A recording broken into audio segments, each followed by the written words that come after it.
The F-105 was the fastest fighter of its day, but not fast enough to outrun destiny in the skies over Hanoi.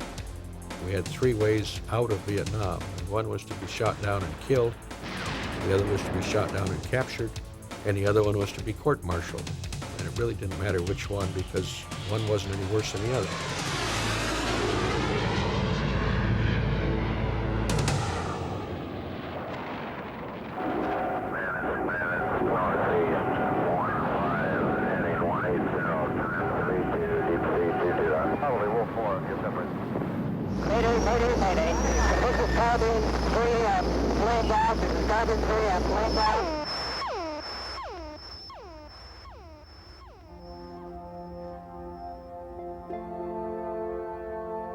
Here in the desert sun outside of Tucson, Arizona, baked the remnants of over 6,000 American military aircraft.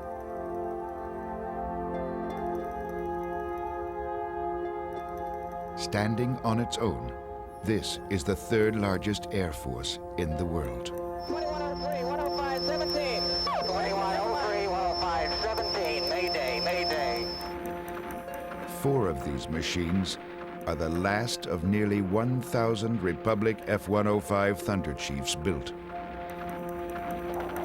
Few remember its story, or the sacrifice of the men who flew her.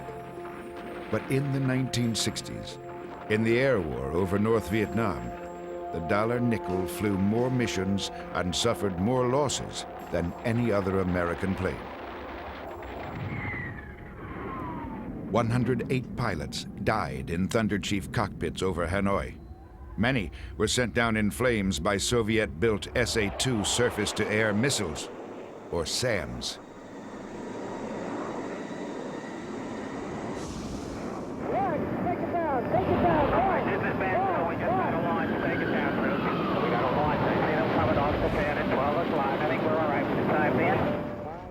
When these missiles first appeared in the skies over North Vietnam, it sent the United States Air Force into a tailspin. It was a big deal. Remember, a SAM is what got Gary Powers in the U-2. The missile was effective. It could reach you at most altitudes you flew at. And they were hoping that all they had to deal with in Vietnam was AAA, anti-aircraft artillery. And here we have a surface-to-air missile that can reach up to you. Summer 1965. In an age when military fighters have just begun to go supersonic, the SAM can travel 2.5 times the speed of sound and reach heights of up to 60,000 feet. In July, when an American F-4 Phantom is destroyed by one of the enemy missiles, commanders are forced to mount a counterstrike. Back in Washington, in a move that still infuriates those who flew the mission, Secretary of Defense Robert McNamara details American strike plans 1 full week before the raid is launched. I hear yours too. Everybody wear your black belts today, guys. Within days, Thunderchief pilots stationed at Korat Air Force Base, Thailand, are chosen for the mission. Way up north. One of these men is 30-year-old Ray Moss. By the summer of '65, Moss has already put in 11 years' service and plans a long career in the Air Force. At that time, there were 8 operational SAM sites in North Vietnam, but Mr. McNamara told the North Vietnamese we were going to specifically attack that one site and destroy it within 1 week. I flew over about 2,000 to 3,000 anti-aircraft guns that were shooting at everybody that came in. I felt that probably the North Vietnamese had moved every anti-aircraft gun they had in that area.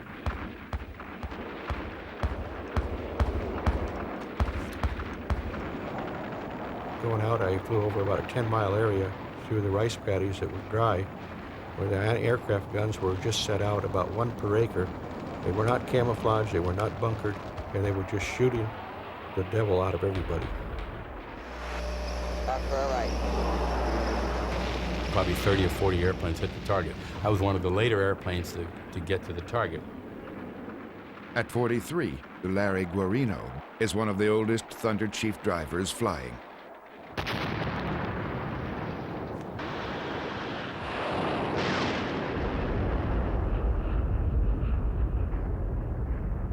Even a novice in a duck blind, if enough ducks fly by, sooner or later he's going to hit one. And I was the unlucky duck that came by after the gunners had had a lot of practice shooting at airplanes. Most of the POWs were 105 pilots. Most of the losses were 105s. The F-105 had the highest loss rate of any aircraft in the first part of the Vietnam War. It was a slaughter. Mayday, mayday. They were shot down, some ahead of me and some behind me. And I heard the calls, I heard the guys going in. You're all on the same radio frequency and you're hearing everything that's going on. Where is everybody? Ironically, the missile sites are not even there. The enemy has moved them, set up wooden decoys, and brought in hundreds of AAA guns to await the American attack. We're getting flash south target. Want to watch it? Eagle flight. A lot of flag guns south of that missile site. There was no missile equipment anywhere in the area. The North Vietnamese had taken telephone poles, painted them white, and propped them up with pine trees that they cut down to make it look like a missile site. In reality, Vietnamese cunning has little to do with the tragedy. Nearly 24 hours prior to the mission, American reconnaissance planes had taken photos revealing the trap. But leaders in Washington are unwilling to call off the strike after making it such a public affair. We had those photos. Those photos were in Washington. They were annotated as that was our target, and they were nothing but telephone poles. And 64 airplanes were sent in to annihilate those telephone poles. And we felt very disheartened to think we were going into a target where there wasn't even anything left but telephone poles to kill. And we lost 6 105s on that mission.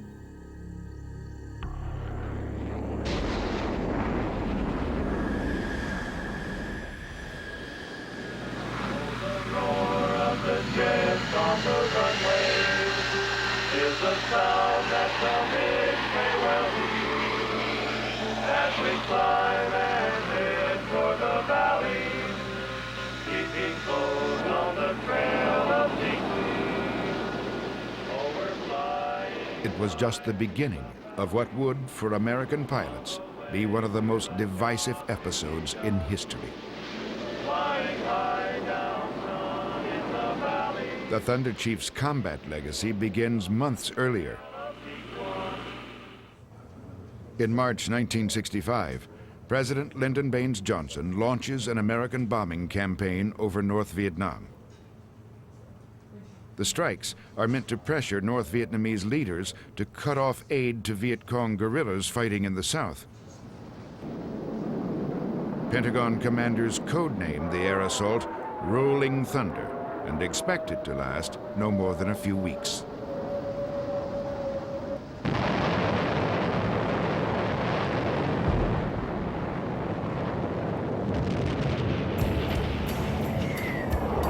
Instead, it becomes a deadly carrot-and-stick game that will last nearly 4 years and claim the lives of almost 1,000 American flying men and over 50,000 Vietnamese civilians.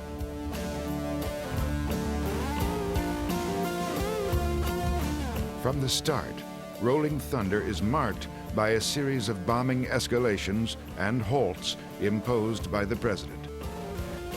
Johnson's inner circle is certain that this slow squeeze will bring Hanoi to the bargaining table.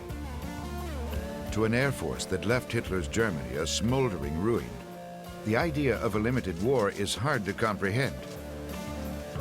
All involved know that with a phone call from the president, Hanoi can be leveled in a single afternoon. Why then did American leaders show such restraint? Ask McNamara.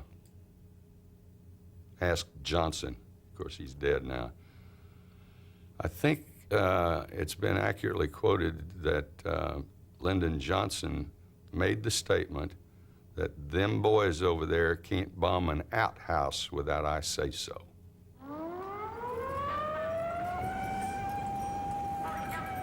In some ways, Rolling Thunder serves leaders of the North well.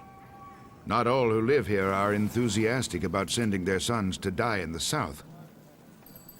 The American planes turn an unseen and distant enemy into a very real one. In Hanoi, they take the threat seriously. Of the city's 1 million inhabitants, half are sent to the countryside to escape the expected onslaught. But Armageddon never really comes to pass. Instead, Thunderchief pilots fly under strict rules of engagement. For the next 3 years, White House officials will immerse themselves in the details of strike planning, often down to the type of ordnance, fuses, and even paths of attack. The Joint Chiefs of Staff requested the Air Force to come up with a target priority list. We did, 270 some odd targets. Order of priority 1 through 270. When they finally were approved, they started at the bottom of the list and worked up to the most important over a 2-year period.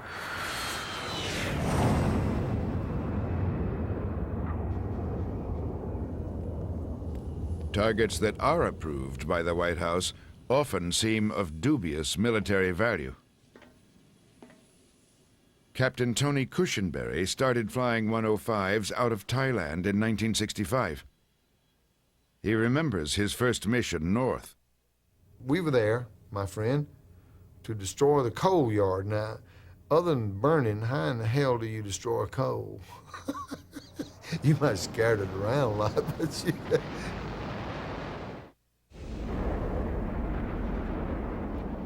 It is just 3 years since the Cuban Missile Crisis brought America and the world to the brink. Memories of Chinese troops swarming across the North Korean border also linger. In the mid-1960s, the Cold War is still wound very tightly, and LBJ has no intention of being remembered as the president who started World War III.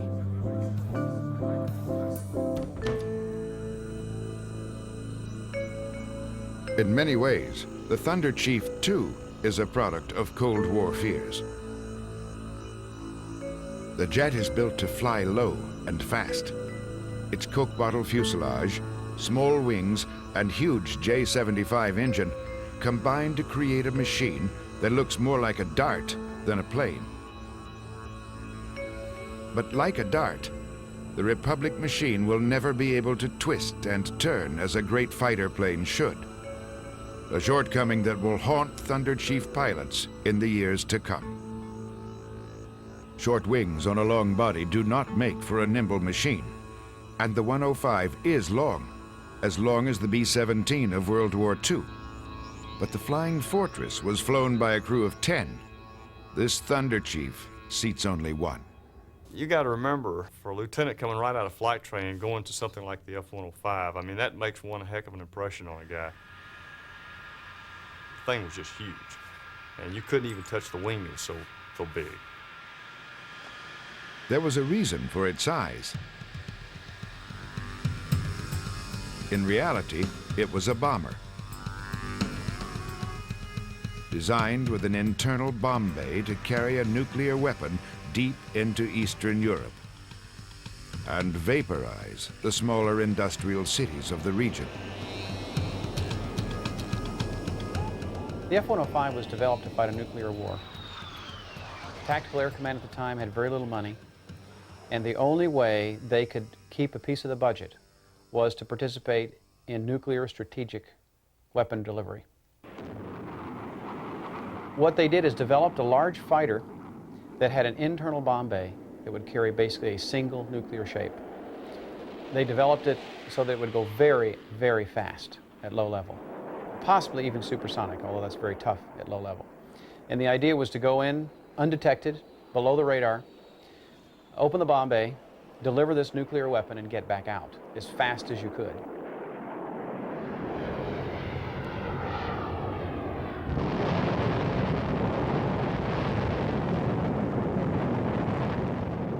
I had never dropped a conventional iron bomb in my life until I was in combat. I had dropped some 25-pound practice bombs, but never a 750-pound boomer. First time I did was on the Tan Hoa Bridge in North Vietnam. We were really unprepared for that. You don't have to get too close with an atomic bomb. 5 miles will do. You got to get pretty close with a 500-pound bomb.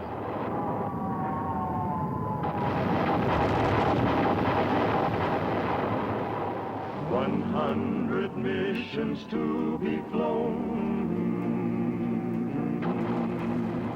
100 targets still unknown.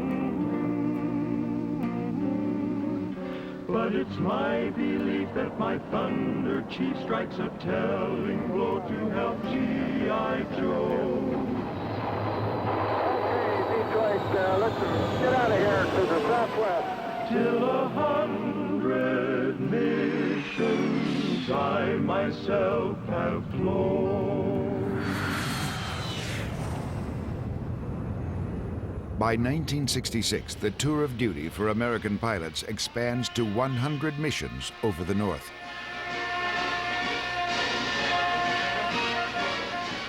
For America's most patriotic sons, it represents a rite of passage in a profession where a combat record is crucial.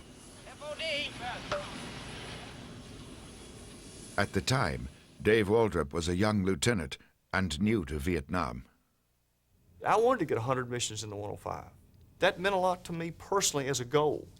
I wanted to be able to wear that patch, and there's a patch that, you know, it says 100 missions in the F-105. That was something I wanted, because I was proud of that. When you were among your peers of fighter pilots, when you had that patch on, you were special. Now, it wasn't that I was on an Eagle trip and I wanted to be something special to everybody, but it's something that was respected among your own people.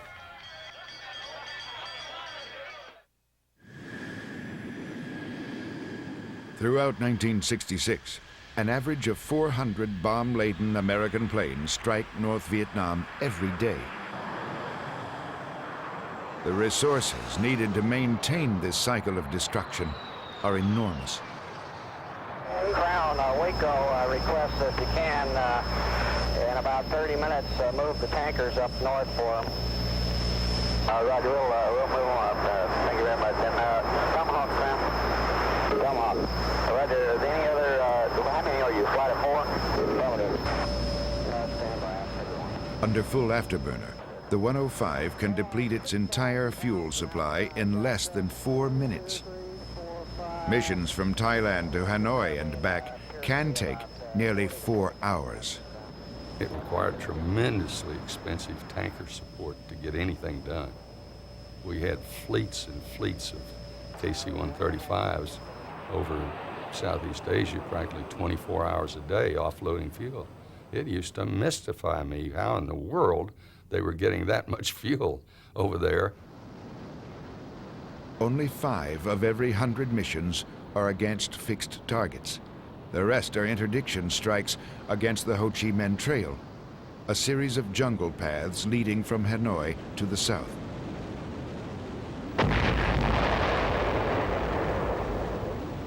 The Vietnamese build countless secondary routes so that if one road is blocked, traffic can be diverted around the destruction. For many, the trip south takes nearly 4 months. Thousands die of malaria and dysentery along the way. One young soldier writes his parents, "I am crying while writing this letter to you. Our surrounding areas are mountains and we cannot find anything to eat. Consider me dead." We take a $20 million fighter and launch it against a $4 bicycle and get shot down doing it. That's pretty insane. And that shows you a lot of what the 105 and the other airplanes were up against. It's hard. You can't win that kind of war because you're not going to win a guerrilla war with technology. You're going to win it with guerrilla tactics. But we didn't do that. In Washington, Johnson and McNamara cling to the belief that the flow of supplies can be stemmed by the bombing campaign. When CIA officials protest that the bombing cannot succeed, McNamara shields LBJ from their dissent. These were not heavy, modern military divisions. They certainly didn't have PXs and all those things that our troops have. So the amount of actual supplies necessary were not too much. Now, not all of these men have been infiltrated from the north, but an important number have been. McNamara was enthusiastic about numbers, that's for sure. But the CIA, a friend of mine went to see him one time and said, you know, Mr. Secretary, in war, something more important than numbers. It's the spirit. He didn't understand. These were people who'd been at war for generations, and many knew nothing but war. So the art of evading or destroying or harassing an enemy was a fine art to the North Vietnamese. So here we come with our technology. We're going to just bomb them back to the Stone Age, right? I remember General Jap saying, we were in the Stone Age. What were you going to bomb us back to? Over 600,000 Northerners work in labor brigades to rebuild what American bombs destroy. One of the most infamous points on the trail is the Mugai Pass, a crucial funnel through the mountains where tons of Chinese supplies are routed south. It is seen as a choke point. In one strike, 30 planes drop over 600 tons of ordnance on the twisting mountain road. The raid costs U.S. taxpayers $21 million. Almost before the smoke clears, 150,000 workers descend on the pass. 2 days later, the Vietnamese reopen the road. Soon, the intensity of the air campaign brings about a new problem. We ran out of bombs in a matter of 2 months. In the latter part of 1965, early 66. The industrial base that generates bombs had been shut down because Department of Defense was not procuring anymore. They didn't need to. They had some stockpile, they figured. And oh, by the way, we're never going to fight a conventional war, so we don't need any of those. So let's sell them to Germany. The Pentagon had sold thousands of bomb casings to West Germany as scrap metal. The Germans pay $1.70 per casing and offer to sell them back at $21 a piece.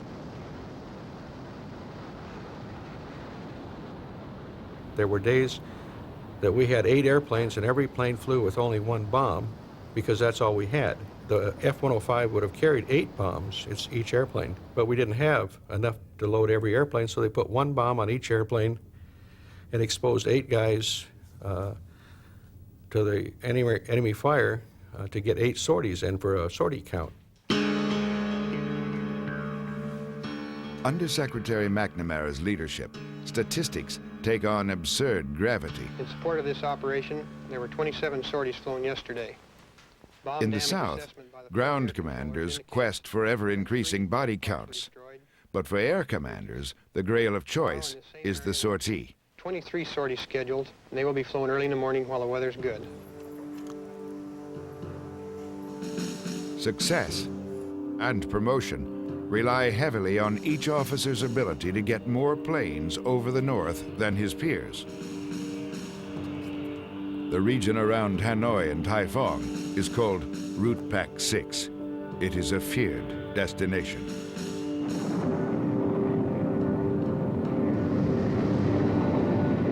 Okay, we got black all around here. Here, pilots are 15 times more likely to lose their lives than anywhere else in Vietnam.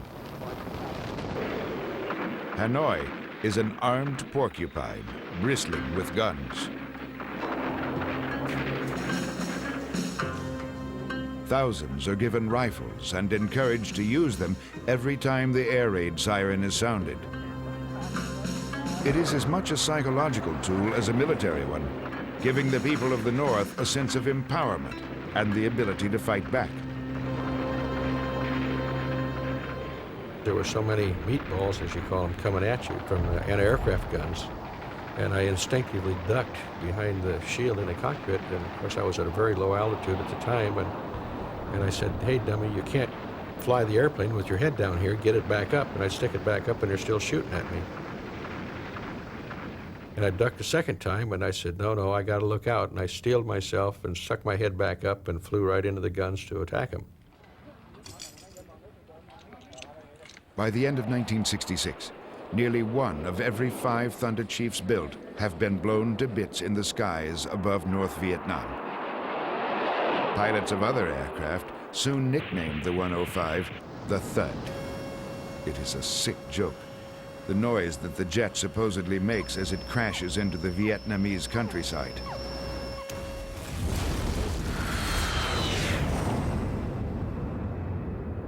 Later, the term is sanitized to mean the sound made when the heavy plane touches down. Tensions make for some pretty painful hangovers.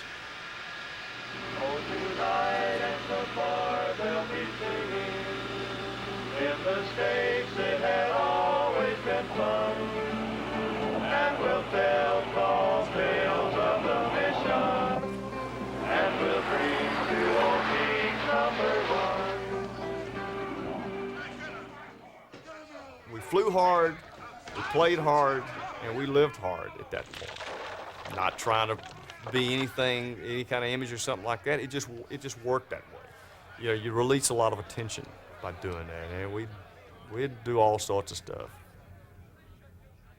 I can remember one time getting the big brawl. 3 lieutenants took on this big major, and we just goofing off, and we cleaned the whole bar out. I mean, we broke chairs, tables, and everything, and the CO's just sitting there watching the whole thing, and when it was all over with, there was beer and glass and broken tables, and he just sort of folded his arms, looked down, and he said, "Lieutenants, y'all having a good time?" We looked up, we didn't know he was there.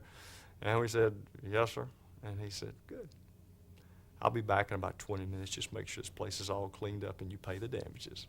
That's all he said. 100 missions to be flown,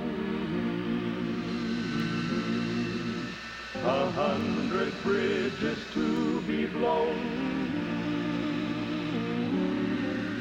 On my left and right, the rest of my flight help keep me alive in my 105. Till 100 missions I myself have flown. Roger Ingvelson is almost finished with his tour when his 105 goes thud. I had 87 takeoffs and 86 landings. I was probably around 50 feet, strafing with a 20mm cannon in the F-105, the trucks, and I felt this explosion, so I knew I was hit. My cockpit filled with smoke. I pulled up. I blew the canopy off so I could see, and pulled up in a steep climb. My control cables had burned out, and I lost control of the aircraft. I was started to roll, and it started to roll back down, and figured around 700 feet, I had to do something fast. And all the training we had for ejection seat training and ejections, you don't even think about that. I got a hold of that handle and squeezed that trigger, and out I went. An emergency beeper goes off, and we pick it up. It's on a special frequency, and you can hear it in your headset. Don't get out here, baby. That was a real hit for me. I mean, you know, it really hit me what the reality of all this was about, because you couldn't help them. You couldn't do a thing. It's so close to Hanoi. All the North Vietnamese, of course, were all over the place, and so you couldn't go in. So we just had to leave our buddies behind. That was tough. I was knocked out by the wind blast, and I came to just before I hit the ground, and I expected to be all broken up. I didn't have a bruise, not a bruise. I pulled out my portable radio to call my wingman, who was circling overhead. just to tell them that I was okay, but I just tried to start to transmit. I heard this rifle shot go off from behind, and here was this little kid, probably 10 years old, with a rifle. As a very confident fighter pilot, who you figured you were on top of the world, you've lost that and you're on the bottom. And you're in a situation where you're scared, the adrenaline is pumping, and you just try to think about survival.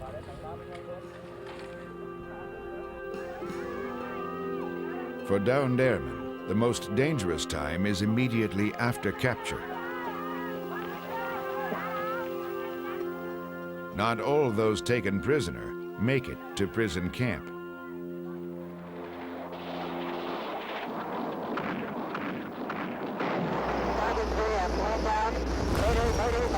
Get out! Get six.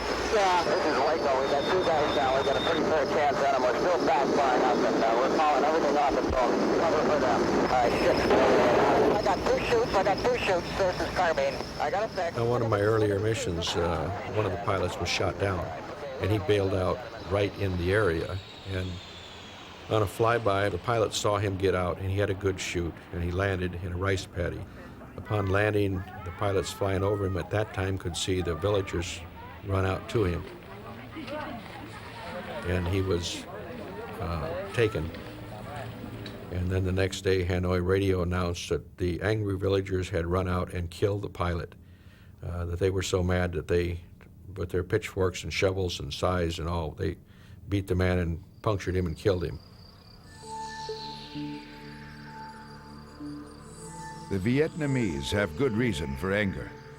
The Pentagon itself admits that 1,200 civilians are dying every month in Rolling Thunder raids. I didn't have to look at them. I didn't have to get close enough to get their blood on me and see them in the eyes when I was shooting and things like that. It was very impersonal. I mean, I knew there were people down there. And I knew that there were people trying to kill me, and I knew that they were killing the hell out of American citizens.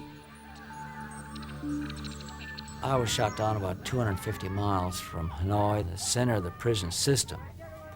And it took them 28 days to get me that around 250 miles. And the beatings on the way, the lack of food, lack of water.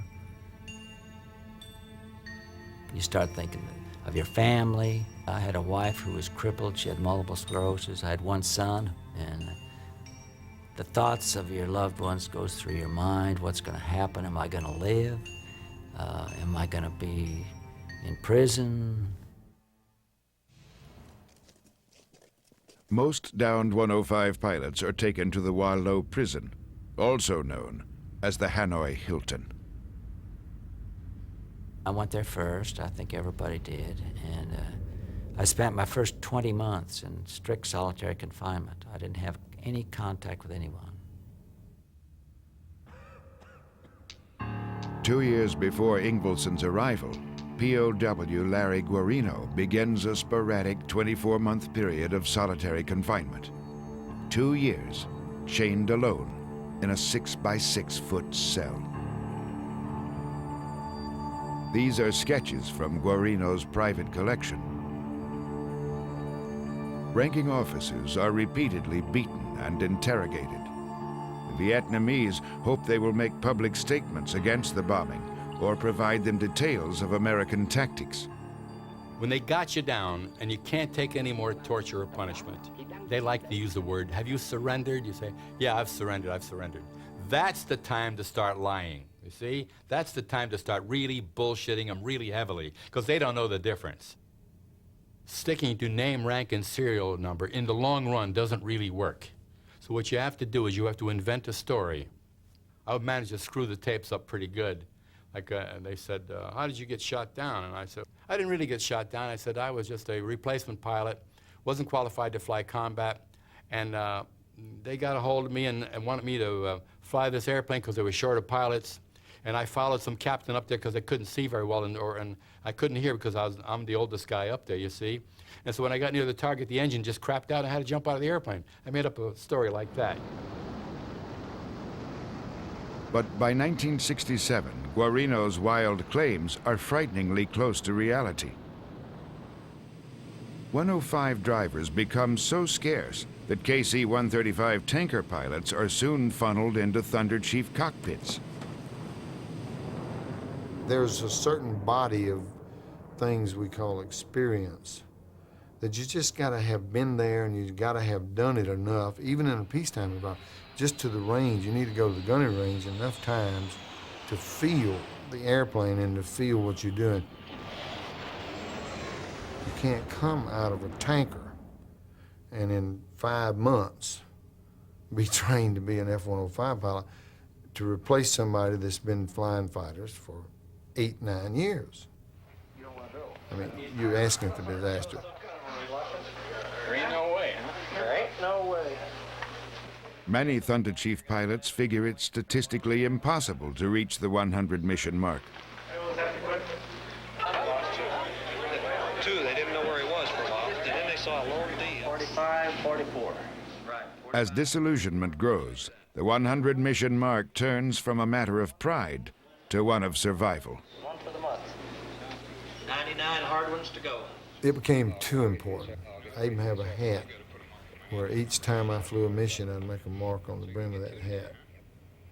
It wasn't something I was doing out of patriotism or desire to save these people or do this, that, and other. I mean, I might have had some different feelings about it before I went over, but once I got there and I saw what was going on, yeah, I began to say, well, I need to get this old Georgia boy's ass back to his family in as close to one piece as I can. I'm not going to do my job any less. It's just that I'm not over here, I'm not over here till we win the war and we go home like any other country, because we weren't at war. We were at politic. President Johnson and Mr. McNamara, they were using bombers to send messages. I mean, please, dear God, if you want to send a message, put it in an envelope. Don't use a bomber. If you use a bomber, use it to bomb. That's what it's for. America is in need of heroes, and just halfway through his tour, Lieutenant Dave Waldrop steps up. Gee whiz, I hear you got 2 MiGs. How'd you do that, sir? I guess I was pretty lucky. Came off the target, broke the right, which was pre-briefed, to join up the flight.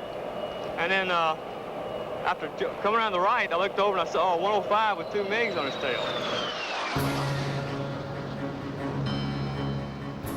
The lead MiG is so close that it almost looked like he was in close trail formation. And he's shooting at the 105. I mean, the fire's coming out of the MiG's nose. And I knew this guy was within seconds of being knocked down.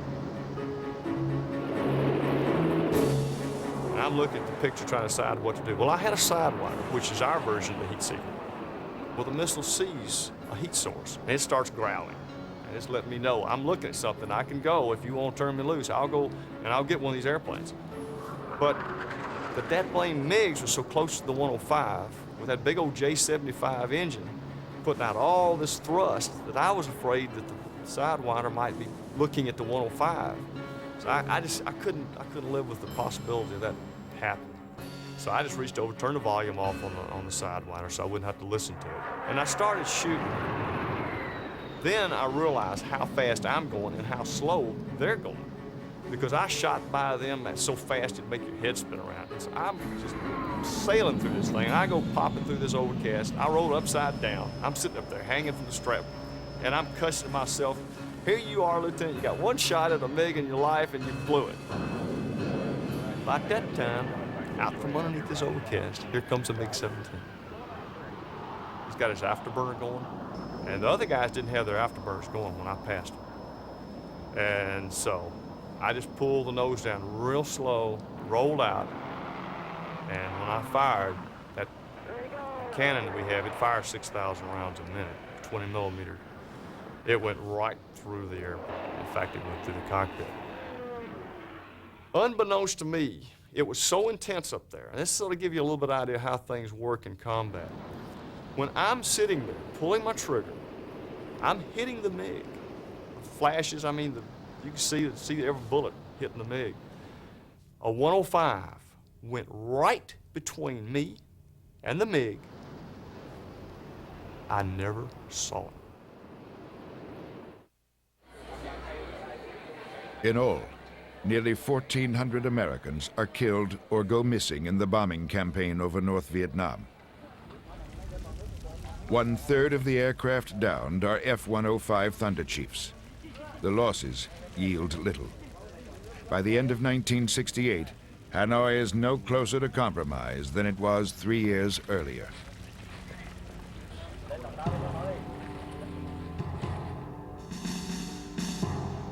To many, it is clear that the American hammer has been useless against the Vietnamese flea.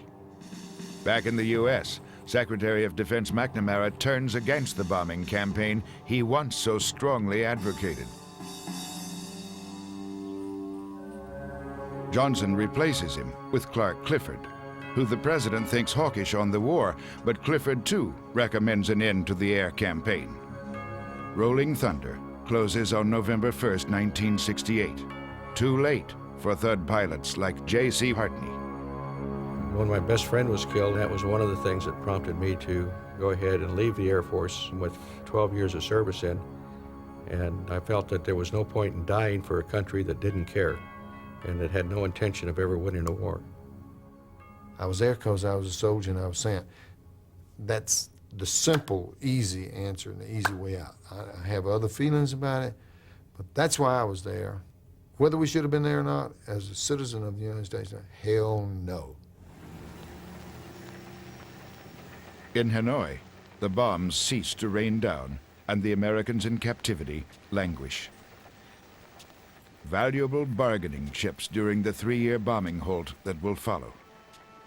Most POWs derive strength from thoughts of family and home, but for Roger Ingvelson they serve only as a source of pain when he is told that his wife Jackie, afflicted with multiple sclerosis, has died. They told me 20 days after it happened, and normally they wouldn't tell us any good news. Any time of news we get was bad news. And so I sort of believed them. It was a tough time. It was a tough time. The fact that they were killed in action or were POWs was sort of like a sideline of what we put ourselves into. Nobody else really put us in there, other than the politicians that go over there and do this job, yes. But we knew that when we got into it. That was a possibility that always exists. Despite their bitterness, many Thunderchief pilots flying in Southeast Asia request a second tour of duty.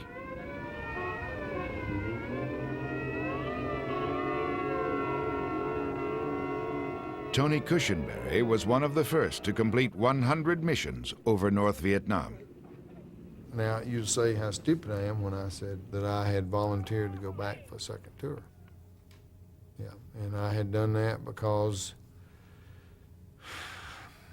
I still was a soldier, and I felt that if they're gonna keep on doing this, they need somebody with my experience and my kind of background, at least somewhere in the mix over there. That I can put me in, and I may make a difference to somebody, not to the effort.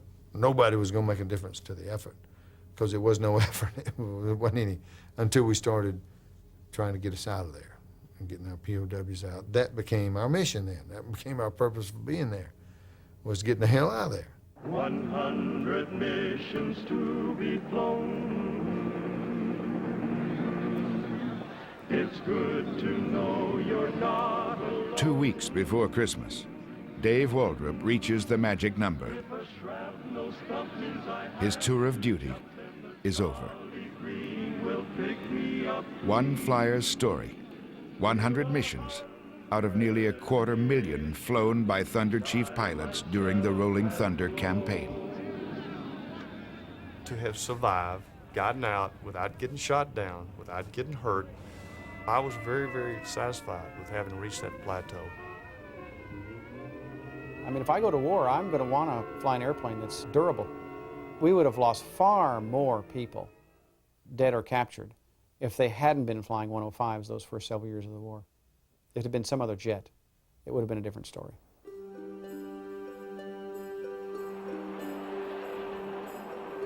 The Thunderchief flew 75% of the missions over North Vietnam. 2 who flew the plane earned the Medal of Honor. He is a brave man, come to claim the honor that his courage has earned.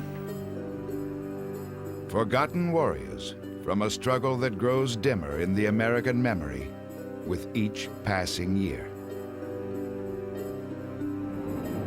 I can sit here and try to describe to you all day long what it's like to be cruising along at about 600 knots, and all of a sudden you want to go straight up and just pull the stick back, and all of a sudden you're just gone. You're out of there.